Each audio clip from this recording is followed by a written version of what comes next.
और मुझे इतनी बड़ी जिम्मेदारी सौंपी, दिल्ली के लोगों की देखरेख की जिम्मेदारी सौंपी। लेकिन आज मैंने मुख्यमंत्री के तौर पे शपथ ग्रहण जरूर किया है, लेकिन ये मेरे लिए, हम सबके लिए एक बहुत भावुक क्षण है जब अरविंद केजरीवाल जी दिल्ली के मुख्यमंत्री नहीं हैं।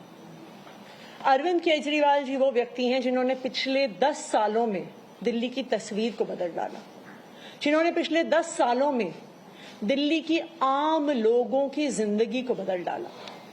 अरविंद केजरीवाल जी वो व्यक्ति हैं जिन्होंने दिल्ली में रहने वाले एक आम इंसान का, एक गरीब इंसान का दर्द समझा, उनके रोज रोज का संघर्ष समझा। उन्होंने समझा कि एक आम परिवार के लिए किस तरह से अपना घर चलाना मुश्किल होता है। अरविंद केजरीवाल जी वो व्यक्ति हैं जिन्होंने दिल्ली वालों को फ्री बिजली दी, 24 घंटे बिजली दी। अरविंद केजरीवाल जी वो व्यक्ति हैं जिन्होंने दिल्ली के सरकारी स्कूलों में पढ़ने वाले बच्चों का भविष्य बदल डाला, उनको जिंदगी में एक नया अवसर, आगे बढ़ने का अवसर दिया।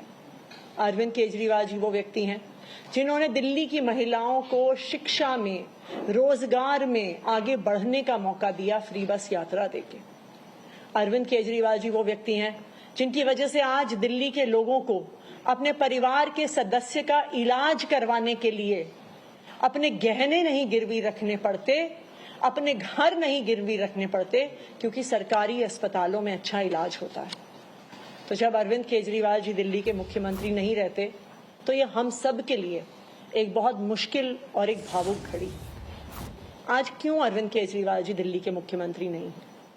क्योंकि भारतीय जनता पार्टी की केंद्र सरकार ने अरविंद केजरीवाल जी के खिलाफ षड्यंत्र रचा, उन पर झूठे मुकदमे लगाए, उनको इन झूठे फर्जी मुकदमों में गिरफ्तार किया, उनको 6 महीने से ज्यादा जेल में रखा, उनको तोड़ने की, उनको दबाने की हर संभव कोशिश करी। लेकिन अरविंद केजरीवाल जी टूटे नहीं, अरविंद केजरीवाल दबे नहीं। अरविंद केजरीवाल जी को सुप्रीम कोर्ट ने जमानत दी, एक ऐसे कानून में जमानत दी जिसमें पीएमएलए में जमानत मिलना लगभग असंभव होता है, और सुप्रीम कोर्ट ने ना सिर्फ उन्हें बेल दी बल्कि बेल देते हुए केंद्र सरकार के मुंह पे तमाचा मारा और कहा कि अरविंद केजरीवाल जी की गिरफ्तारी एक दुर्भावना के तहत हुई थी। ये कहा कि केंद्र सरकार की एजेंसी सीबीआई, ईडी पिंजरे में बंद एक तोते की तरह हैं जो सिर्फ अपनी मालिक की आवाज में बोलती हैं। हो सकता है कि कोई और नेता होता तो उनके लिए अदालत का ये फैसला काफी था और वो तुरंत जाके मुख्यमंत्री की कुर्सी पे बैठ जाते। लेकिन अरविंद केजरीवाल जी ने इस देश की राजनीति में एक ईमानदारी और नैतिकता की मिसाल कायम करते हुए मुख्यमंत्री की कुर्सी से इस्तीफा दे दिया। उन्होंने कहा कि मेरे लिए सिर्फ अदालत का फैसला काफी नहीं है, मैं जनता की अदालत में जाऊंगा, और जब तक दिल्ली की जनता मुझे नहीं कहती कि मैं ईमानदार हूं, तब तक मैं मुख्यमंत्री की कुर्सी पर नहीं बैठूंगा। मुझे नहीं लगता कि इस देश के इतिहास में या शायद इस दुनिया के इतिहास में ऐसा कोई नेता रहा होगा, ऐसी ईमानदारी और नैतिकता की मिसाल रही होगी जो आज अरविंद केजरीवाल ने देश और दुनिया के सामने रखी है।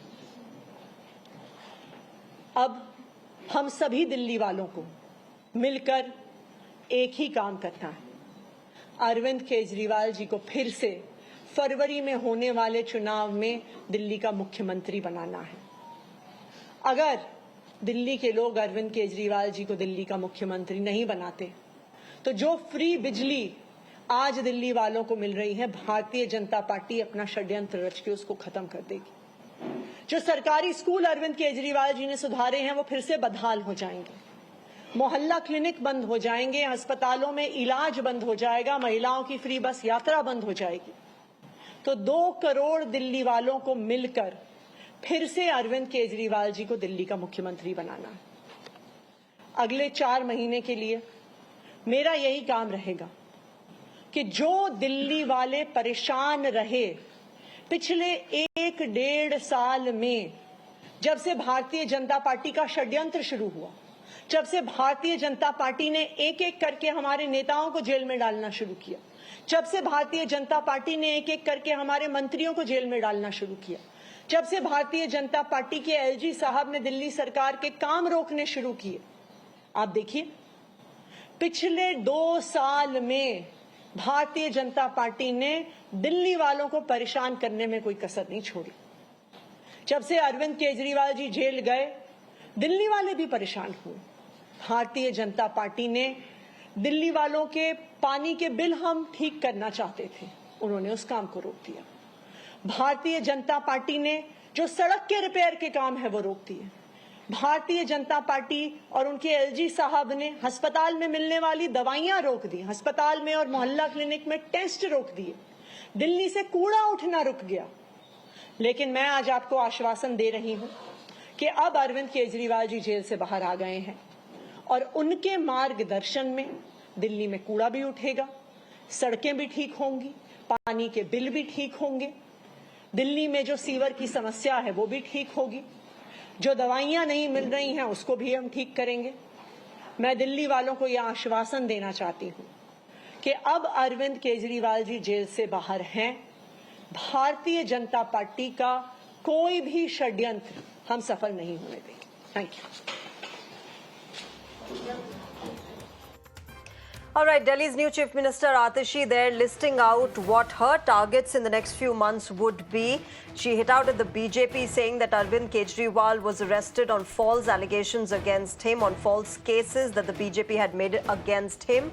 Also saying in the next few months, she and her entire government will work towards getting Arvind Kejriwal back as the Delhi Chief Minister and to fulfill all the tasks that had been allegedly halted in the wake of Arvind Kejriwal getting arrested as the previous Delhi Chief Minister. So that's the new Chief Minister of Delhi, Atishi, addressing the media for the first time as CM and listing out her priorities as she took oath today.